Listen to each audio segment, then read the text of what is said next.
Okay, ఈరోజు ప్రాముఖ్యంగా ప్రత్యేకంగా ఒక వ్యక్తి గురించి ధ్యానం చేద్దాము. ఆ వ్యక్తి ఏంటో మీకు చెప్పాను. ఎవరు చెప్పండి ఒకసారి. దావీదు గురించి అనేక సార్లు చెప్పుకున్నాం. మన ఆర్డర్లో వస్తున్నాం కాబట్టి మరొకసారి దావీదు గురించి కూలంకషంగా మనం చాలా విషయాలు నేర్చుకోబోతున్నాం.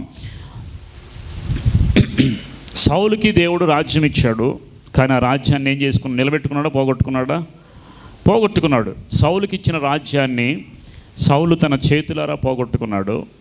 ఆ రాజ్యము తీసివేసి దేవుడు ఎవరికి ఇచ్చాడంట రాజ్యం? తన ఇష్టానుసారమైన మనుషుని ఒకరిని కనుగొన్నాడు, ఆయన దావీదుకి ఆ రాజ్యాన్ని అనుగ్రహించాడు. అనుగ్రహించాడు.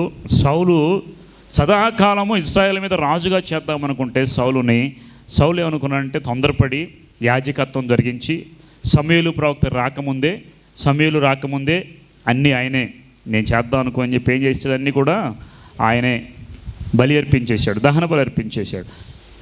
అదొక మిస్టేక్. తర్వాత అగగుని అక్కడే చంపేసి రమ్మంటే పట్టుకొచ్చి రాజ్యంలో పెట్టుకొని బానిసగా చేసుకుంటాడు. అది ఒక తప్పు చేశాడు. మూడోది వచ్చేసరికి దావీదు గొలియాతును చంపిన తర్వాత దావీదు మీద విషపు చూపు నిలిపాడు. కాబట్టి సౌలు చేసిన మిస్టేక్, అసూయతో నింపబడి తన అసూయ చేత అతనే ఏమైపోయాడు? చివరికి ఎలా చచ్చిపోయాడు? ఎలా చనిపోయాడు సౌలు చెప్పండి? తన కత్తి మీద తనే పడిపోయి సూసైడ్ చేసుకున్నాడు. కాబట్టి ఏదైనా ఎవరినైనా చూసి మనం కుళ్ళుకుంటున్నామంటే, మత్సరం మనలో ఉందంటే అది మన ఎముకల్నే తినేస్తుంది. కాబట్టి కుళ్ళు అనేది విడిచిపెట్టాలని సౌలు నుండి నేర్చుకున్నా. యోనాతాను దగ్గర నుండి ఏం నేర్చుకున్నాం? అన్ని విషయాల్లో మంచివాడు, ప్రాణ స్నేహితుడిగా భావించుకున్నాడు. హృదయం కలిసిపోయింది. అదేగా లాస్ట్ చెప్పుకుంది మనం. తన హృదయంతో కలిసిపోయి దావీదు హృదయంతో కలిసిపోయింది. తర్వాత ప్రాణ స్నేహితుడిని ఎంచుకున్నాడు. ఆ తర్వాత ఏం చేశాడు? యోనాతాను గురించి నేర్చుకున్నాయి. ఒకసారి జ్ఞాపకం చేసుకోండి. యోనాతాను లక్షణాల గురించి ఆలోచిస్తే యోనాతాను ఇంకేం చేశాడు? దావీదుతో కలిసిపోయాడు. తర్వాత ఇంకేం చేశాడు చెప్పండి? రాసుకున్నారా? నిబంధన చేసుకున్నాడు, ఎక్కువగా ప్రేమించాడు, అన్నీ చేశాడు. చివరికి తోడుగా ఉంటున్నాడు, బహు ఇష్టంగా ఉన్నాడు, ప్రేమగా ఉన్నాడు. చివరికి యుద్ధములో తనకున్నటువంటి ఏదైతే ఉన్నాయో తన వస్తువులు, కత్తి, డాలు, దుప్పటి, ఇంకా అన్నీ ఉన్నాయి కదా, ఏదైతే ఉన్నాయో యుద్ధ వస్త్రాలు, సామాన్లు అంతా మొత్తం దావీదుకి ఇచ్చాడు. అంటే నువ్వే రావచ్చు అని అంగీకరించాడు. ఈ విధంగా దావీదుని ఏర్పాటు చేసుకొని స్నేహితునిగా, ప్రాణ స్నేహితునిగా భావించి చివరికి ఆయన కష్ట సమయంలో లేకుండా తండ్రితో కలిసి, అంటే దేవుడు ఎవరితో ఉన్నాడో తెలుసుకోకుండా దేవుడు లేని వ్యక్తితో వెళ్ళి సహవాసం చేసి ప్రాణం పోగొట్టుకున్నాడు యోనాతాను. చిన్న మిస్టేక్. తన తండ్రికి తోడుగా వెళ్ళాడు. దావీదుతో దేవుడు ఉంటే దేవుడు ఉన్న దావీదుతో ఉండకుండా దేవుడు లేని సౌలుతో వెళ్ళిపోయి అక్కడ మొత్తం ప్రాణం పోగొట్టు. కాబట్టి ఈ మిస్టేక్ మనం చేయకూడదని మనం నేర్చుకోవచ్చు. ఈరోజు దావీదు గురించి మనం నేర్చుకుందాం. దావీదు మొదటి సమూయేలు గ్రంథము 16వ అధ్యాయం నుండి చూస్తే దావీదు గురించి మనకు ఉంటుంది. మొదటి సమూయేలు 16వ అధ్యాయం నుండి 16వ అధ్యాయం నుండి 19 అధ్యాయాల వరకు దావీదు బాల్యం గురించి ఉంటుంది. తర్వాత 1 నుండి 12 అధ్యాయాల వరకు, సమూయేలు 1 నుండి 12 అధ్యాయాల వరకు ఏముందంటే దావీదు బాల్యంలో ఆయన ఏం చేశాడు, ఎలాగ అభిషేకించబడ్డాడు అనే విషయాలని కూడా మనం చూస్తూ వచ్చాం కదా.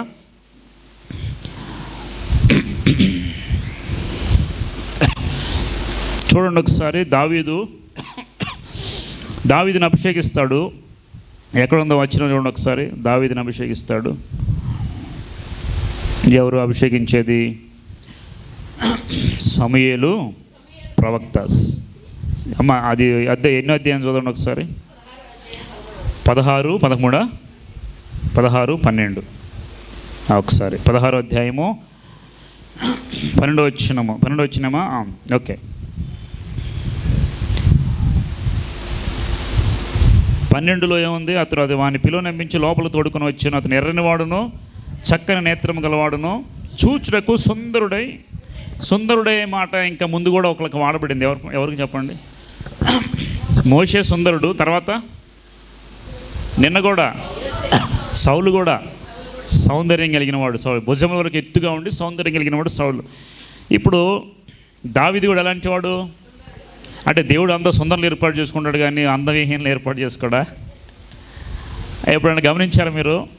దేవుడు అందరిని సుందరులు ఏర్పాటు చేసుకున్నాడు, ఏంది అందవిహీనంగా నన్ను అలాంటి వాడుకుంటాడా లేదా దేవుడు అని ఎప్పుడైనా ఆలోచించాం మనం? దేవునికి రంగు లేదు, రూపం లేదు, ఇంకా ఎలాంటి భేదము కూడా లేదు. దేవుడు ఏర్పాటు చేసుకున్నప్పుడు ఆ వాళ్ళు పుట్టిక అలా ఉండేది అంతే. ఇజ్రాయేల్ అందరూ చాలా చక్కని వాళ్ళు తెలుసా మీకు? హెబ్రీ స్త్రీలు చురుకైన వాళ్ళు, హెబ్రీ పురుషులు కూడా చాలా చక్కని వాళ్ళు. ఇక్కడ సుందరుడిగా ఉన్నాడంట ఎవరైనా? దావీదు. అతడు రాగానే నేను కోరుకున్నవాడు ఇతడే, నీవు లేచి వానిని అభిషేకించుమని యెహోవా సెలవీయగా సమూయేలు తైలపు కొమ్మును తీసి వాని సహోదరులు ఎదుట వాని అభిషేకము చేసిన. నాట నుండి యెహోవా ఆత్మ దావీదు మీదకి బలముగా, ఎప్పటి నుండి? అభిషేకించిన తర్వాత యెహోవా ఆత్మ బలంగా అతని మీదకి నాట నుండి వచ్చిందంట.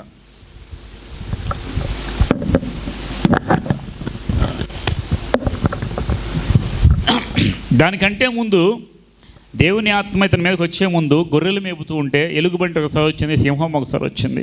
తన కర్రతో కుక్కలను కొట్టినట్టు కొట్టి తరివేశాడు. తెలుసా మీకు ఆ విషయం? ఆయనకి శక్తి ఎలా వచ్చిందంటే ఒకటే, దావీదు బాల్యం ఎలా ఉందంటే, దావీదు తండ్రి ఎవరు చెప్పండి? దావీదు తండ్రి ఎవరు? యెష్షయి. ఇంగ్లీష్లో జెస్సీ అంటారు, తెలుసా మీకు? ఇంగ్లీష్లో జెస్సీ. యెష్షయి తండ్రి ఎవరు? ఎవరు చెప్తారు? యెష్షయి తండ్రి ఓబేద్. ఓబేద్ తండ్రి ఎవరు? బోయజ్. బోయజ్ భార్య ఎవరు? రూత్ అత్త ఎవరు? నయోమి. రూత్కి తోడుకోళ్ళ పేరేంటి? ఓర్ప. ఓర్పు లేని ఓర్ప. మీకు గుర్తొస్తున్నాయన్న వీళ్ళ హిస్టరీ అంతా చూస్తే ఏ ఫ్యామిలీ నుండి ఎవరు వచ్చారు? దావీదు తీసుకొచ్చారు. ఇప్పుడు యెష్షయి నుండి యెష్షయి కుమారులందరూ యుద్ధంలో సైనికులు. చివరివాడు దావీదు. గొర్రెలు మేపుతూ ఉన్నాడు. గొర్రెలు మేపుతూ ఉంటే గొర్రెలు మేపడానికి వెళ్ళాడు. దేవుడు అన్నాడు సమూయేలుతో, ఇదిగో నేను ఏర్పాటు చేసుకున్న మనుషుడు ఉన్నాడు. యెష్షయి ముందు చెప్పలా ఎవరనేది దేవుడు. సమూయేలుకి వాళ్ళ చిన్న కుమారుడని చెప్పలా. ఇంటికి వెళ్ళి వాళ్ళని ఒక అభిషేకించంటే సమూయేలు వెళ్ళాడు. వెళ్ళేసి వాళ్ళ పిల్లలందరినీ పిలిపించమన్నాడు. పిలిపిస్తే అందరినీ వరుస నిలబెట్టాడు. ఒక్కొక్కడు దారుఢ్యం కలిగి, దేహము కలిగి, చక్కగా రాజుకు కావాల్సిన లక్షణాలన్నీ ఉన్నాయి వాళ్ళలో. అన్నీ ఉంటే సమూయేలు అనుకుంటున్నాడు మనసులో, ఇతనేనేమో ప్రభు. ఇతనేనంటే కాదు, చాలా చక్కగా ఉన్నాడు కదా, ఎత్తుగా ఉన్నాడు కదా, రాజు కావాల్సినటువంటి మెజర్మెంట్స్ అన్నీ ఉన్నాయి కదా, ఇతనా ప్రభు అంటే కాదు. మొత్తాన్ని చూశాడు, కాదు. అప్పుడు అడుగుతాడు సమూయేలు, యెష్షయి ఇతనేనా? ఇంక నీకు ఎవరైనా కుమారులు ఉన్నారా అంటే యెష్షయి అంటాడు, ఉన్నాళ్ళే ఒకడు. ఏమంటాడు తెలుసా? ఉన్నాళ్ళే ఒకడు, వాడు ఎందుకు పనికిరాడు, గొర్రెల మేపుకొని పంపించా. తల్లి తండ్రి ఈ దావీదుని ఎలా చూశారు తెలుసా? చిన్నవాడు, వాడికి ఏం తెలుసులే, ఏం తెలియదులే అనుకున్నారు. కానీ దేవుడు అలాంటి వాళ్ళని దృష్టించి ఏర్పాటు చేసుకొని, దావీదు దేవుని ఇష్టానుసారమైన మనుషుడు, చిన్నవాడే, గొర్రెలు మేపేవాడే, దేహము లేదు, దారుఢ్యం లేదు, సుందరుడే, కానీ అన్నలకున్న బలము లేదు ఆ రోజుల్లో. అలాంటి స్థితిలో దేవుడు దావీదుని ఏర్పాటు చేసుకొని అభిషేకించాడు. ఇప్పుడు తైలపు కొమ్ము తీసుకుని ఏం చేశాడంటేనా అభిషేకించాడు. 14 వచనం, యెహోవా ఆత్మ సౌలును విడిచిపోయి యెహోవా ఎద్దు నుండి దురాత్మ వచ్చాను విరపింపగా. మనం చెప్పుకున్నాం, సౌలును దేవుడు విడిచిపెట్టిన తర్వాత ఆయన మీదకి ఏమొస్తున్నాయి పద్దాకలా? దురాత్మలు. దేవుడు లేని ఇంట్లో, దేవుడు లేని హృదయంలో దురాత్మలే వస్తాయి. ఎప్పుడైనా ప్రార్థన లేకుండా, ప్రార్థన విడిచిపెట్టేసి దేవుడు లేకుండా మన ఇష్టానుసారంగా తిరిగితే మనలో ఎవరు నివాసం చేస్తారంట? దురాత్మలు.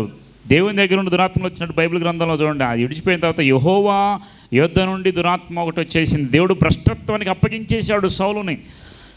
దురాత్మ వచ్చేసి సౌలు మీద పట్టినప్పుడల్లా దావీదు వచ్చి ఏం చేస్తున్నాడు? పాట పాడి సితారాతో ఆయనకి ఉన్నటువంటి దురాత్మని పారద్రోలుతూ వచ్చాడు. కాబట్టి గుర్తుపెట్టుకోండి, దేవుడు విడిచిపెడితే బహుఘోరమైన పరిస్థితి. దేవుడు విడిచిపెట్టకుండా చూసుకోండి. ఎప్పుడు కూడా నీ దేవుడు నిన్ను విడిచిపెట్టకుండా చూసుకోవాలి. నీకు ఇచ్చిన రక్షణ నువ్వు కాపాడుకోవాలి. ఒక్కవేళ దేవుడు నిన్ను విడిచిపెడితే దురాత్మలు వచ్చేసి నిన్ను ముట్టడి చేసేస్తూ ఉంటాయి. నా ఇంట్లో నెమ్మది లేదు, అది లేదు, ఇది లేదు అనుకుంటున్నారేం. దేవుడు లేడు కాబట్టే ఇంట్లో నెమ్మది లేకుండా ఉంటుంది. సరే, ఇక్కడ అభిషేకించాడు దేవుడు, అంత అయిపోయింది. అభిషేకించిన తర్వాత దావీదు ఎదుగుతున్నాడు. దేవుని ఆత్మ దావీదు మీదకి వస్తూ ఉంటే ఒకసారి ఏం జరిగింది? 17వ అధ్యాయంకి వెళ్ళిపోదాం. ఇప్పుడు మొదటి సమూయేలు 17వ అధ్యాయం. తన బాల్యం అంతా మనకు తెలుసు, గొర్రెలు మేపుకుంటూ చక్కగా సితార వాయించుకుంటూ, సితారగా ఆయన దగ్గర ఒక ఇన్స్ట్రుమెంట్ ఉంది. ఆ ఇన్స్ట్రుమెంట్ సింఫనీ, ఒక ఇన్స్ట్రుమెంట్ ఉంటుంది సింఫనీ. నేను సింగపూర్లో చూశాను, ఎక్కడ కనపడదు నాకు. రౌండ్గా ఇలా ఉంటుంది, చక్కగా దానికి రాడ్స్లో ఉంటే ఇట్లా ఇట్లా అట్లా అంటూ ఉంటుంది. తెలుసా మీరు 10 ఆజ్ఞలు అనేటువంటి ఒక సినిమాలో అందులో ఒక ఆవిడ అందులో ప్రేయర్ చేస్తూ ఉంటుంది, సింఫనీ అనేది. అది దావీదు దగ్గర ఉండేదంట. దావీదు దాన్ని తీసుకొని ప్రభువును స్తుతిస్తూ ఉండేవాడు. కాబట్టి ఏనండి, ఎవరైతే ప్రభువును ఎక్కువ స్తుతిస్తూ ఉంటారో వారికి దురాత్మను వెళ్ళగొట్టే శక్తి దేవుడు ఇస్తాడు. పాట పాడితే దురాత్మ. అందుకే నేను మిమ్మల్ని నిలబెట్టి ఆరాధన చేయమంటే కొంతమంది ఇష్టపూర్వకంగా చేస్తారు, కొంతమంది కష్టపూర్వకంగా చేస్తారు, కొంతమంది ఎందుకు వచ్చిందని. ఇలా చేస్తే దురాత్మలో వెళ్ళగొట్టే శక్తి మీకు రాదు. ఎక్కడైతే ఆరాధన ఉంటుందో, ఎక్కడైతే దేవుని స్తుతి ఉంటుందో అక్కడ దురాత్మ ఉండదు. కాబట్టి దావీదు ప్రతిసారి వచ్చి సౌలుకు దురాత్మ పట్టినప్పుడల్లా సితారా తీసుకొని వాయిస్తుంటే ఆ పాటలకు దురాత్మ లేకుండా పారిపోయేది. దేవుని ఆత్మచేత నింపబడ్డాడు చిన్న వయస్సు నుండి. ఇప్పుడు చూస్తే 1 సమూయేలు 17వ అధ్యాయం చూడండి. ఇప్పుడు ఆయన బాల్యం అయిపోయింది, ఇప్పుడు ఆయన యవ్వనంలోకి వస్తున్నాడు. ఇంకా బాలుడే, ఇంకా యవ్వన కాలంలోనే ఉన్నాడు. ఒకసారి ఏం చేయింది, 17వ అధ్యాయము 15వ వచనం చూడండి అమ్మా, చదువు. దావీదు బెత్లెహేములో తన తండ్రి గొర్రెలను మేపుచ్చు సౌలు వద్దకు తిరిగిపోవచ్చు వచ్చుచునుండెను. ఆ ఫిలిష్తీయుడు ఉదయమునకు సాయంత్రమునకు బయలుదేరుచు 40 దినములు తాను. ఆ ఫిలిష్తీయుడు ఒకడు వచ్చాడు, ఇజ్రాయెల్ మీద యుద్ధం చేస్తున్నాడు. ఎన్ని దినాలు వచ్చాడంట? ఎన్ని దినాలు? 40 రోజులండి, 40 days అంట. ఎలా ఉంటుందంటే ఇజ్రాయెల్ అందరూ ఒకవైపు ఉన్నారు, ఇటువైపు ఇటువైపు ఎవరు ఉన్నారు? ఎవరు యుద్ధం చేస్తుంది ఇజ్రాయెల్ చెప్పండి? ఫిలిష్తీయులు. మాట్లాడండి కొంచెం, ఎక్కడికో వెళ్ళిపోవద్దు, ఆలోచించొద్దు, ఇక్కడ ఉండండి కొంచెం. ఒకవైపు ఎవరున్నారు? ఇజ్రాయేలీలు, ఇంకోవైపు పాలస్తీన్స్ ఉన్నారు. ఇప్పుడు అట్లాగే ఫిలిస్తీన్ అనుకోండి, అప్పుడు ఇప్పుడు జరుగుతున్న యుద్ధం. అయితే ఫిలిస్తీన్ ఒకవైపు, ఇజ్రాయెల్ ఒకవైపు. ఫిలిస్తీన్లోంచి ఒకడు వస్తున్నాడు రోజు 40 దినాలు వచ్చి, వాడి పేరు గొలియాతు. వచ్చేసి వాడు ఛాలెంజ్ చేసి వెళ్తున్నాడు, ఈలో ఎవడైనా ఉన్నాడా దేవుడు, మీరు గెలిస్తే కనుక మేము మీకు దాసులైపోతాం, మీరు మొత్తం యుద్ధం చేయొద్దు, నన్ను ఒక్కడిని ఓడించండి చాలు, నన్ను ఒక్కడిని ఓడించండి చాలు అని సవాలు విసురుతున్నాడు. ఇలాగ దావీదు వచ్చినప్పుడు ఎన్ని దినాలు అయిందంటే అప్పటికి ఉదయం సాయంత్రమో బయలుదేరుతూ 40 దినాలు తాను. పొద్దున వస్తున్నాడు, ఎవడైనా ఉన్నాడా అన్నాడు, ఇటు సైలెంట్ కూర్చుని వాడు వెళ్ళిపోతున్నాడు, నిద్రపోయి మళ్ళీ వస్తాడు, సాయంత్రం వస్తాడు, ఇంకెవడ ఉన్నాడు ఇజ్రాయెల్లో అని చెప్పేసి ఛాలెంజ్ చేస్తున్నాడు. ఇది ఎవరు చూశారంట? యెషయా చూశాడు. యెషయా తన కుమారుడైన దావీదును పిలిచి, నీ సహోదరుల కొరకు వేయించి నీ గోధుమలలో ఒక తూమిడి ఈ 10 రొట్టెలను తీసుకొని దండులో ఉన్న నీ సహోదరుని దగ్గర త్వరగా పోము, మరియు ఈ 10 జున్ను గడ్డలు తీసుకొని పోయే వారి సహస్రాధిపతికి తండ్రి ఏం చేశాడు? నీ అన్నలు క్షేమంగా ఉన్నారో లేదో చూసుకో, జున్ను గడ్డలు ఇచ్చి పంపించాడంట అన్నల దగ్గరికి. అయితే ఈయన వెళ్ళిన తర్వాత ఏం జరిగిందో ఒకసారి 20వ వచనం. యుద్ధం జరుగుతుంది ఏలలో. దావీదు ఉదయం లేచి ఒక కాపరికి గొర్రెలను అప్పగించి ఆ వస్తువులను తీసుకొని యెషయా తనకి ఇచ్చిన ఆజ్ఞ చొప్పున ప్రయాణమై, తన దగ్గర గొర్రెలు ఉన్నాయి, గొర్రెలు వేరే అతనికి అప్పగించి వేరే ఆయన దగ్గరికి వెళ్ళిపోయి, ఇదిగో నేను వచ్చేవారు గొర్రెలు చూసుకో, నా తండ్రి నాకు ఒక పని అప్పగించాడని ఆ జున్నుగడ్డలు ఆహారం తీసుకొని యెషయా చెప్పినట్టు ఎక్కడికి వెళ్ళాడంటే ప్రయాణమై వెళ్ళాడు. అయితే అతడు కందకమును వచ్చినప్పుడు ఇక వీరు పంక్తులుగా తీరి జయమును అరుచు యుద్ధమునకు సాగుచుండిరి. సైన్యం ఎదురై ఇశ్రాయేలీలు ఫిలిష్తీయులు యుద్ధ సన్నద్ధులే బయలుదేరి దావీదు తాను తెచ్చిన వస్తువు సామాగ్రిని కనిపెట్టు వాని వశము చేసి పరిగెత్తిపోయి సైన్యములో వచ్చి కుశల ప్రశ్నలు సహోదరుని అడిగాడు. వెళ్ళిన తర్వాత వాళ్ళ అన్నలు ఎలా ఉన్నారు నాన్న, ఎలా ఉన్నారన్న, ఏంటి సంగతులని అడుగుతూ ఉన్నాడు. అప్పుడు యుద్ధం స్టార్ట్ అయింది. తర్వాత అతడు వారితో మాట్లాడుచుండగా గాతు ఫిలిష్తీయుడైన గొల్యాతు అను సూర్యుడు ఫిలిష్తీయుల సైన్యం నుండి వచ్చి పై చెప్పిన మాటల చొప్పున పలుకగా దావీదు నిన్న విన్నాడు, మళ్ళీ ఇవాళ కూడా విన్నాడండి. ఇశ్రాయేల్ అందరూ మనిషి చూసి మిక్కిలిపై ఇప్పుడు వాని ఎదుట పారిపోయారు. ఇశ్రాయేల్ అందరూ ఏం చేశారంట? ఆ మాటలు విని మిక్కిలి దడుచుకొని ఏం చేస్తున్నారు? పారిపోతూ ఉన్నారు. వినండి జాగ్రత్తగా. 40 days వీళ్ళందరూ భయపడింది ఎవరికి చెప్పండి? ఇజ్రాయెల్ భయపడింది ఎవరికి? గొల్యాతుగా, ఫిలిస్తీన్కా? ఫిలిస్తీన్లకు అయితేనేమో భయం లేకుండా చాలాసార్లు గెలిచారు. వాళ్ళలోంచి ఫిలిస్తీన్ ఎత్తైనటువంటి గొల్యాతు వచ్చాడు. వాడిని చూసి భయపడిపోయి బెదిరిపోయి ఏం చేస్తున్నారు వీళ్ళందరూ? పారిపోయారు. పారిపోయిన తర్వాత ఈ మాటలు దావీదు విన్నాడంట. విని 24 చొప్పున 24 ఇశ్రాయేల్ అందరూ ఆ మనిషిని చూసి మిక్కిలి భయపడి వాని ఎదుటి నుండి పారిపోగా ఇశ్రాయేలులో ఒకడు వచ్చుచున్న మనిషిని చూచి నిజంగా ఇశ్రాయేలును తిరస్కరించిన వాడు బయలుదేరుచున్నాడు. చదవండమ్మా. వానిని చంపిన వానికి రాజు బహుగా ఐశ్వర్యమును కలుగజేసి తన కుమార్తెనిచ్చి పెండ్లి చేసి తన తండ్రి ఇంటి వారిని ఇశ్రాయేల్లో స్వతంత్రులుగా చేయననగా దావీదు జీవముల సైన్యములకు తిరస్కరించడానికి సున్నత లేని ఫిలిష్తీయుడు ఎంతటి వాడు వాని చంపి ఇశ్రాయేలు నుండి ఈ నింద తొలగించిన వానికి బహుమతి ఏమంతనే నిలిచిన వాడిని అడుగగా. చూడండి, చాలు ఇంకా వినండి ఒకసారి. దావీదు అంతకు ముందు వచ్చాడు, విన్నాడు. ఈరోజు కూడా యుద్ధానికి వచ్చాడు, అన్నల దగ్గర క్షేమ సమాచారం అందుకున్నాడు, విన్నాడు. విని రోషం వచ్చేసింది దావీదుకి ఒక్కసారిగా. ఆయన ఏమన్నాడు తెలుసా? అసలు చంపిన వాడికి బహుమానం ఏంటి అని అడిగాడు. ఏమి ఇచ్చాడంట బహుమానం? సౌలు రాజు ఏం ప్రకటించాడు? చదవండి, అక్కడ ఏముంది? వాడిని చంపిన వానికి రాజు బహుగా ఐశ్వర్యము కలుగజేసి తన కుమార్తెనిచ్చి పెళ్లి చేసి వాని తన ఇంటి వారి ఇశ్రాయేలు స్వతంత్రులుగా, ఇది బహుమానం ప్రకటించాడని దావీదుకు తెలియబడింది.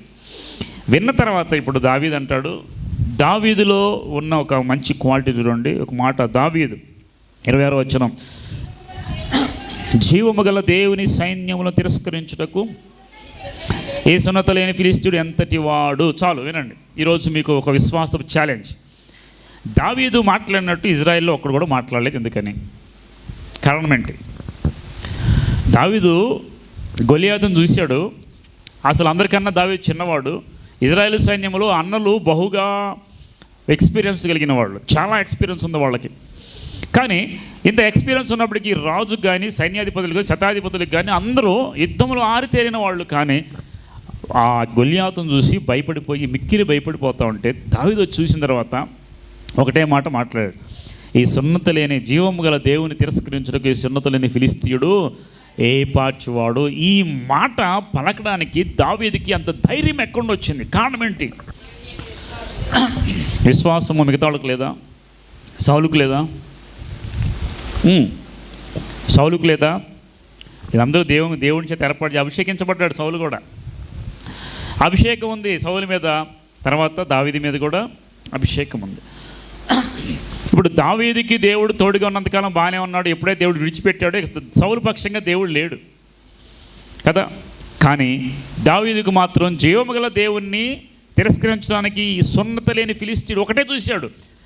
సైన్యములకు అధిపతి అయిన యెహోవాను తిరస్కరించడానికి వీడు సున్నత అంటే నిబంధన లేనివాడు, లోకానుసారుడు. మీరు వినాలి జాగ్రత్తగా, లోకానుసారుడు, లోకంలో ఉండేవాడు, దేవుని ఎరగని వాడు ఏ పాటి వాడు. మీరు ఎప్పుడైనా ఆలోచించారా? లోకంలో మనల్ని ఇబ్బంది పెట్టేవాళ్ళు, లోకస్తులు, అధికారులు చాలామంది ఉంటారు. వాళ్ళు దేవుని ఎరిగిన వారు కాదు, నమ్మని వాళ్ళు. వాళ్ళంతా లోకానుసారంగా ఉండేవాళ్ళు. వాళ్ళందరూ మన మీద పోటీ పడినప్పుడు, మనకన్నా ఏదైనా చేసినప్పుడు మనం ఒకటే అనుకోవాలి, దావీదులాగా నిబంధన లేని జనాంగం వీళ్ళంతా. జీవము గల దేవుని తిరస్కరించడానికి నిబంధన లేనివాడు ఏ పార్టీ వాడు? మనం నిబంధన సున్నతి పొందాం కాబట్టి మనం భయపడాల్సిన అవసరం లేదు. మన పక్షంగా దేవుడు ఉన్నాడని. ఆయన యుద్ధానికి వెళ్ళేటప్పుడు ఏమంటాడు దావీదు? యుద్ధము యెహోవాది, యుద్ధము నాది కానే కాదు. సరే, ఈ మాటలు చెప్పి చాలించిన తర్వాత రాజు దగ్గరికి వెళ్తాడు. ఇదంతా చదివితే మన టైం అయిపోతుంది అని చెప్తా. రాజు దగ్గరికి వెళ్ళి అంటాడు, అయ్యా రాజా, సౌలు రాజా, ఇదిగో నేను వెళ్ళి ఆ గొలియాతును చంపేస్తా. ఈ మాట వినగానే అన్నదమ్ములు ఏం చేశారు సార్? ఏం చేశారు అన్నదమ్ములు? దావీదును మందలించారు. ఏంటి దావీదు ఆటలుగా ఉందా? పిల్లల ఆటలుగా ఉందనుకున్నావా? 40 దినాల నుండి వస్తున్నాడు. ఇక్కడ ఎంతోమంది ఎక్స్పీరియన్స్ కలిగిన వాళ్ళు ఉన్నాం. మేము ఎవరం చేయలేను, నీకు ఆటలుగా ఉందా? నీ యొక్క మందని ఎక్కడ పడేసి వచ్చావు? నువ్వు వెళ్ళిపో, మందని చూసుకోపో అని చెప్పేసి మందలిస్తూ ఉంటే వాళ్ళని తప్పించుకుంటా, అన్నం తప్పించుకుంటా, ఇటు తెప్పించుకుంటూ రాజు దగ్గరికి వెళ్ళిపోయాడు. చెప్పాడు. రాజు ఒక్కసారిగా అవాక్కైపోయి, ఏంటి దావీదు, నువ్వు చిన్నవాడివి, పాటలు పాడుకునేవాడివి, అంతటి వాడిని ఓడించే శక్తి నీ దగ్గర ఉందా అని అడిగితే అప్పుడు చెప్తాడు, ఇదిగో నేను గొర్రెలు మేపేటప్పుడు ఒక ఎలుగుబంటి, ఒక సింహం నా దగ్గరికి వస్తే వాటిని నేను తరిమి కొట్టేశాను అని చెప్పాడు. నిజమా? అంటే ఇతని సామర్థ్యం ఆల్రెడీ సౌలుకు తెలుసు. ఎందుకంటే అతనికి దయ్యం పట్టినప్పుడల్లా వచ్చింది ఎవరు? దావీదు. కాబట్టి చూశాడు, ఆలోచించాడు, ఓకే నేను నమ్ముతున్నాను నిన్ను, కాబట్టి నువ్వేం చేస్తావంటే ఇదిగో ఈ యొక్క ఆభరణాలన్నీ ధరించుకో. అంటే డాలు, విల్లు అన్నీ ఉంటాయి కదా, శిరస్త్రాణములు. యుద్ధానికి వెళ్ళినప్పుడు అన్నీ తగిలించుకుంటారు. అవన్నీ పెడుతుంటే దావీదుకి అసలు మొయ్యలేకపోయాడు. దావీదు చిన్నవాడు కదా. ఈ డాలు చక్కగా బాడీకి పెట్టేటువంటి వస్త్రాలు ఇవన్నీ యుద్ధ వస్త్రాన్ని పెడతా ఉంటే అసలు వేటిని కూడా మోయలేక నాకు ఇవన్నీ వద్దు అని చెప్పేసి దూరంగా ఒక లోయ దగ్గరికి వెళ్ళిపోయి ఆ లోయలో రాళ్ళు ఏరుకున్నాడు. ఒక 6 రాళ్ళు ఏరుకున్నట్టున్నాడు. రాళ్ళు ఏరుకొని ఒక కర్ర పట్టుకొని వస్తూ ఉంటే, అప్పుడు 5 రాళ్ళు ఏరుకొని వస్తూ ఉంటే, అక్కడికి వచ్చిన తర్వాత గొలియాతు అతను చూసి ఏమంటాడు, నేనేమన్నా కుక్కను అనుకున్నావా, కర్ర తీసుకుని వస్తున్నా, ఈరోజు నిన్ను చంపేసి కాకులకి గద్దలకి మాంసంగా ఆహారం చేసేస్తాను. ఎగతాళి చేశాడండి. వినండి ఒకసారి. బాగా ఆట ఆడుతున్నారు, ఒక ఫుట్బాల్ కానీ క్రికెట్, ఒక పిల్లోడు వెళ్ళిపోయాడు మధ్యలోకి, నేను ఆడతాను అంటాడు. మీరు ఏం చేస్తారు? అరే పిల్లోడా, పిల్ల వేసాలు కదా, వెళ్ళిపోరా అంటాం. నవ్వుతారు అందరూ, స్టేడియం అంతా నవ్వుతారు. అట్లాగే దావీదును చూసి అందరూ పకా నవ్వుతున్నారండి. ఏకైకలు పక్కపక్కలు, పిల్లోడు వెళ్ళాడు రా అని చెప్పేసి అసలు ఆ గొలియాతు ఫిలిస్తీన్లు అయితే తెగ నవ్వుకున్నారంట. ఇజ్రాయిల్లో ఎవడో లేడురా, పిల్లోడు వచ్చాడని చెప్పేసి నవ్వుకున్నారంట. ఇతను వచ్చి క్యాట్ బెల్ తీసుకుని ఒక్కొక్క రాయి వేస్తుంటే ఇంకా నవ్వుతున్నారు వాళ్ళు. పిల్లలాటగా ఉందా. అప్పుడు వెంటనే యుద్ధము నాది కాదు యెహోవాదే అనుకున్నాడు. వచ్చేసి ఆయన దావీదు ఏం చేశాడు చూడండి ఒకసారి. 49 వచ్చిన, పరిగెత్తిపోయి తన సంచిలో చెయ్యి వేసి అందులో నుంచి రాయి ఒకటి తీసి వడిసెల్లో విసిరా ఫిలిస్తీను నుదుట కొట్టెను. ఎక్కడ కొట్టాడు? నుదుట కొట్టెను. ఆ రాయి వాని నుదురు చొచ్చినందున వాడు నేలను బోర్ల పట్టడం అంటే ఎలా పడతారు? ముందుకు వెనక్క. అవును కదా. నేను కొట్టింది ఎక్కడ? నుదుటి మీద కొడితే. ఇప్పుడు ఎవరైనా మన ముందు నిలబడ్డారనుకో, ఇట్లా కొట్టామనుకో, నుదుటి మీద ఎక్కడ పడతారు? ఎట్లా పడతారా? వెనక్కి పడతారా? ముందుకు ఎందుకు పడ్డాడు? దేవుడు అంట యుద్ధము యెహోవాది అనగానే ఆయన హస్తముతో బాహుబలంతో రెడీగా ఉన్నాడంట. వెనక విశ్వాసం చూస్తే గొలియాతు వెనక దేవుడు రెడీగా ఉన్నాడంట. ఎప్పుడైతే ఎవడైనా వీళ్ళలో విశ్వాసంతో ముందుకు వస్తే ఆయన కొడదాం, కానీ ఒక్కడు కూడా రాలేదు. దావీదు అక్కడ వచ్చాడు, విశ్వాసంతో వచ్చాడు. ఒకసారి నువ్వు విశ్వాసంతో నిలబడ్డప్పుడు ప్రజలందరూ నిన్ను హేళన చేస్తారు. అవునా కదా? ఎరా ఏం ఆలోచిస్తున్నావు, ఏం చేస్తున్నావు, నీ వల్ల అవుతుందా, నీకు సాధ్యమేనా, డబ్బులు ఎంత అవుతాయి, అదెంత అవుతాయి, ఇదే క్యాలిక్యులేషన్స్ చేస్తారు, మన కంటితో చేసినటువంటి క్యాలిక్యులేషన్స్. కానీ విశ్వాసము నీలో ఉంటే, నీవు యుద్ధ రంగానికి వెళ్ళిపోయి నిలబడితే, నీకున్న కొంచెం దాన్ని దేవుని చూపిస్తే ప్రభువు దాన్ని ఏం చేస్తారంట? ఆశీర్వదిస్తాడు. ఖచ్చితంగా ఆశీర్వదిస్తాడు. మోషే దగ్గర ఒక కర్ర ఉంది. ఆ కర్రతో సముద్రాన్ని ఏమన్నా కొట్టితే అవకాశం ఉందా? కర్రతో ఇలా సముద్రాన్ని చూపితే సముద్రాన్ని దేవుడు ఏం చేశాడు? 2 పాయలు చేశాడు. దావీదు దగ్గర చిన్న రాయి ఉంది. ఈ రాయి వడిసెలు తీసుకొని యుద్ధము యెహోవాదే అనే మాట చూడమ్మ, ఎక్కడుంది అది? వచ్చిన చదువు అమ్మాయిని, వచ్చిన చదువు 47. అప్పుడు యెహోవా కత్తి చేత నీటి చేత రక్షించేవాడు కాదని దండువారం తెలుసుకుని యుద్ధం యెహోవాదే అయినా మిమ్మల్ని మా చేతికి. ఇప్పుడు చెప్పండి, దేవుడు యెహోవా కత్తి చేతను ఈటి చేతను రక్షించేవాడు కాదు. దేవునికి కత్తులు అవసరం లేదు, ఈట్లు అవసరం లేదు. యుద్ధము యెహోవాదే అనుకొని ఆయన యుద్ధరంగానికి వెళ్ళాడు. ఎప్పుడైతే ఒడిసెలు తీసుకొని దాన్ని పెట్టుకొని ఇలా గురి చూసి ఒకటి వేసాడు, తప్పిపోయింది. రెండవ తీశాడు, ఇలా కొట్టాడు. ఇలా కొట్టగానే విసరగానే అది వెళ్ళి అది నుదుటిన పడి, నుదుటి పడగానే ఎప్పుడైతే ఈయన విశ్వాస ప్రకారంగా రాయి వేశాడో దేవుడు ఏం చేశాడు? ఒక్క దెబ్బ కొట్టాడు గొలియాతును. యుద్ధం చేసింది ఎవరు ఇప్పుడు? దేవుడా, దావీదా? మీరు చెప్పండి, యుద్ధం చేసిన దావీదా, దేవుడా? దావీదు చేయలేదా? ఆ విశ్వాసం తెలటం ఎంత గుండెలు కావాలి చెప్పండి మీరు. అది యుద్ధం కదా. ఒక పిల్లోడు ఒక పెద్ద గొలియాతును కొడటానికి ముందుకు వచ్చాడంటే ఆ ధైర్యం నీకుంది అసలు. ఎన్నో సంవత్సరాల నుండి రాజ్యంలో, ఎన్నో సంవత్సరాల నుండి వాళ్ళకి అన్నీ తెలిసిన, బాగా యుద్ధం చేయడానికి తెలిసిన వాళ్ళు అందరూ ఉన్నా కానీ ఎవడి వల్ల కాల. యుద్ధము తెలియని దావీదు వెళ్ళి నిలబడ్డాడు. దేవుడు ఏం చేశాడు? దావీదుకి విజయాన్ని అనుగ్రహించాడు. గుర్తుపెట్టుకోండి, ఆ దావీదు దగ్గరికి వెళ్ళినటువంటి ఆ పరిస్థితుల్లో దేవుడు తోడుగా ఉండి ఒక్క దెబ్బ కొట్టగానే ఇలా బోర్ల పడ్డాడంట. గొలియాతు అంట మొత్తం మూసేసుకున్నాడంట, ఎక్కడ కనపడకుండా. ఇక్కడ ఒకసారి ఖాళీ ఉందంట. ఆ ఖాళీ చూసి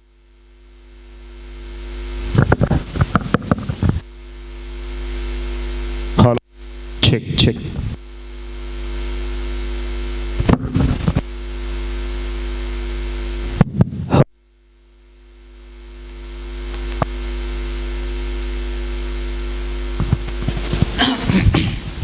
ఆ ఖాళీలోనంట గురి చూసి కొట్టగానే దేవుడు ఒక్క దెబ్బ ఇలా వేయగానే ముందు పడిపోద్ది. ఇప్పుడు దావీదు ఏం చేశాడు? అతని కత్తె తీసి అతని తల నరికేసి ఇలా పట్టుకొని వెళతా ఉంటే అప్పుడు వరకు కేకలేసి నవ్విన వాళ్ళందరూ ఒక్కసారి అవాక్కైపోయారు, ఆశ్చర్యపడిపోయారు. దావీదేనా బుడ్డోడు వచ్చి గొలియాతుని కొట్టుకుంటాడు. అమ్మో, ఇజ్రాయెల్లో ఇంత చిన్నపిల్లకే బలం ఉంటే మిగతా వాళ్ళందరూ వస్తే మన పరిస్థితి ఏమి అనుకున్నారు. వాళ్ళు ఏం చేసిన తర్వాత ఎటు వాళ్ళు అటు చెదిరిపోయారంట. ఫిలిస్తీన్లు ఒక్కడు కూడా లేకుండా చల్లా చెదిరిగా పారిపోయారంట. అప్పుడు వీళ్ళు వెంటాడి వేటాడి చంపి పడేశారు. ఇప్పుడు యుద్ధంలో విజయం ఇచ్చింది ఎవరు? దేవుడు. విజయం ఎవరి ద్వారా వచ్చింది? దావీదు ద్వారా. దావీదు యుద్ధంలో విజయం పొందడానికి కారణం ఏంటి? బలమా? ఆయనకున్న బలమా? కింద దానికి పెట్టు, దానికి పెట్టు. విశ్వాసం. దావీదు యుద్ధం గెలవడానికి కారణం ఏంటి? కేవలం విశ్వాసం మాత్రమే. అంతే. బలం లేదు, యుద్ధాలు లేదు, కత్తులు లేవు, డాలు లేవు, ఏది లేదు. తెగించి విశ్వాసంతో నిలబడ్డాడు. ఒక్కొక్కసారి మన దగ్గర ఏమి లేకపోయినా విశ్వాసంతో నిలబడండి, దేవుడి కార్యాన్ని మనం చూసాం లేదు. అలాంటివి ₹1 లేకుండా నిలబడి దేవుని కార్యాలు జరిగించిన దినాలు ఉన్నాయి. నేను ఒకటే చెప్తా, నీ విశ్వాసం నిలబడలే కానీ దేవుడు నీకు సహాయము చేస్తాడు. అమ్మో ఎలాగొస్తుంది, ఏం చేద్దాం, మనకు ఉంటుందా లేదా, మన వల్ల వద్దా అని ఆలోచించుకుంటే ఎప్పటికీ అవ్వదు. అదే దావీదు, అమ్మో నేను వెళ్ళిపోయింది, అది ఒకసారి ఫెయిల్ అయిపోతే అందరి ముందు వెర్రివాడిని అయిపోతే నన్ను నవ్వుతాను అనుకున్నాడా? అసలు ఆ ఆలోచన లేదు. సహజంగా అనిపిస్తుందా లేదా? అమ్మ మనం వెళ్ళామనుకో, ఫెయిల్ అయిపోయానుకో మన పరిస్థితి ఏంటి అనుకుంటారు. కానీ అలా అనుకోలేదా? అంత కాన్ఫిడెంట్ ఎలాగ ఉన్నాడంటే కాన్ఫిడెంట్గా దావీదు. ఆయన ప్రతిరోజు దేవునితో చేసే సహవాసం ఏంటంటే, ప్రతిరోజు ప్రభువును స్తుతిస్తూ ఏ పని చేసుకుంటున్నా, గొర్రెలు మేపుతున్నా, వస్తున్నా పోతున్నా ఆ సితారా పట్టుకొని ప్రభువును స్తుతిస్తూనే ఉంటాడు. అప్పటి నుండే దేవుని స్తుతించేవాడు. ఆ స్థితి ఉన్నవాడు రాజు అయిన తర్వాత రోజు ఎన్నిసార్లు స్తుతించాడు దేవుణ్ణి? 7 సార్లు అంట.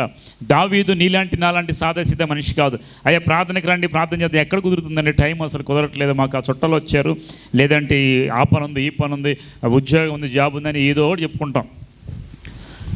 దేవునికి ప్రథమ స్థానం ఇవ్వాలి అన్నిటికన్నా. అలాంటి వాడు ఆస్వాదించబడతాడు. దావీదు రాజు అయిన తర్వాత, ఆయనకి రాజుగా ఉన్న తర్వాత ఎన్ని పనులు ఉంటాయి చెప్పండి? అన్ని పనులు ఉన్నాయి కానీ ఎన్నిసార్లు స్తుతించాడు రోజు? 7 మార్లు. దావీదుని మనం మాదిరిగా చేసుకో. అంత గొప్ప రాజే 7 సార్లు ప్రభువుని స్తుతిస్తే ఏం పని పట్టలేదు. నేనేం చేయాలి ఇప్పుడు? 10 సార్లైనా స్తుతించాలి. కానీ ఒకసారి ఆయన స్తుతిస్తున్నామంటే విషయం ఏంటంటే మన హృదయము దేవుని హృదయంతో అంటుకట్టబడి లేదు కాబట్టి మనం ప్రార్థన చేయలేకపోతున్నాం. కాబట్టి దావీదుకి విజయం ఇచ్చాడు దేవుడు. ఆ రాయి తల తీసుకొని వెళతా ఉంటే వాళ్ళందరూ కూడా, ఇజ్రాయేల్ అందరూ ఏం చేశారు? దావీదుకేమో 10,000 7 వచ్చిన చూడమ్మా 18:7. ఆ స్త్రీలు గాన ప్రతిగానం చేయొచ్చు, వాయించచ్చు. సౌలు 1000 కొలదయు, దావీదు 10,000 కొలదయు శత్రువులను హతము చేసినది. ఈ మాటలు సౌలుకి ఇంపుగా ఉన్న అతడు బహు కోపము తెచ్చుకొని. చాలు, సౌలు గురించి చెప్పుకున్నాం మన. ఇది బహు ఇంపుగా ఉందా? సౌలు దావీదును పొగుడుతుంటే ఆ మాటలు ఇంపుగా లేనందున ఏం చేశాడంట? ఈరోజు నీ మీద ఎవరైనా కోపం తెచ్చుకుంటున్నారంటే దానికి కారణం ఏంటి? నీ ఇంపు వారికి కంపు. వినండి జాగ్రత్తగా. ఎవడి కంపు వాడికి ఇంపు. అర్థమవుతుందా? పక్కనోళ్ళ ఇంపు పక్కనోళ్ళకి కంపు. అంటే ఎదుటివాడు ఇంపుగా ఉంటే మనకు కంపుగా ఉంటుంది, మన కంపు మనకి ఇంపుగానే ఉంటుంది. జాగ్రత్తగా వినండి. సౌలు పడిపోవడానికి కారణం ఏంటంటే ఆశీర్వదించబట్టం, అతను అందరిచే పొగడబట్టం చూసి ఓర్చుకోలేకపోయాడు. మత్సరము ఎముకలకు కుళ్ళు మత్సరం. ఒకరిని చూసి ఓర్చుకోలేని తన మన ఎముకలు ఏం చేస్తే తెలుసా? ఏం చేస్తుంది చెప్పండి? క్యాన్సర్ లాంటిది అది. అందుకే మీకు చెప్పా, పక్కన బాగా బతుకుతున్నాడా, బాగుపడ్డా, ఈ కొనుక్కోడా, ఏం భయపడకండి. ఏది పట్టుకెళ్ళే స్థితి అతనికి లేనే. ఏం పట్టుకెళ్తాడు వాడు? మహా అయితే 2 పూటలు బాగా తింటాడు, అంతే. ఎంత తింటాడండి? ఎంత తింటాడు ఎవడని చెప్పండి? కడుపుకు పట్టినంత తింటాడండి. ఎక్కువ తినగలడా? కాబట్టి మీరు ఎవరిని చూసి కుళ్ళుకోవాల్సిన అవసరం లేదు, మత్సరపడాల్సిన అవసరం ఇంపుగా లేదంట సౌలుకి. అది పొగుడుతుంటే, ఎవరిని పొగుడుతుంటే? దావీదుని పొగుడుతుంటే సౌలుకి ఇంపుగా లేదు. విషపు చూపు నిలిపాడు ఆ రోజు నుండి. ఆ విషపు చూపు చివరికి సూసైడ్ చేసుకునేలాగా వెళ్ళిపోయింది. కాబట్టి సౌలుని చూసి మనం జాగ్రత్త పడాలి. అలాంటి అసూయ మన హృదయంలో ఉండకూడదు. ఉంటే మనమే నష్టపోతాం. తర్వాత యుద్ధ విజయం పొందిన తర్వాత ఇప్పుడు 18వ వచనం చూడండి, 14వ వచనం చూడండి, 18, 14. మరియు దావీదు సమస్త విషయములో సుబుద్ధి కలిగి ప్రవర్తింపగా యెహోవా అతనికి తోడుగా ఉండెను. దావీదు మిగులు సుబుద్ధి గలవాడే ప్రవర్తించడం సౌలు చూచి మర్యాదకముగా అతనికి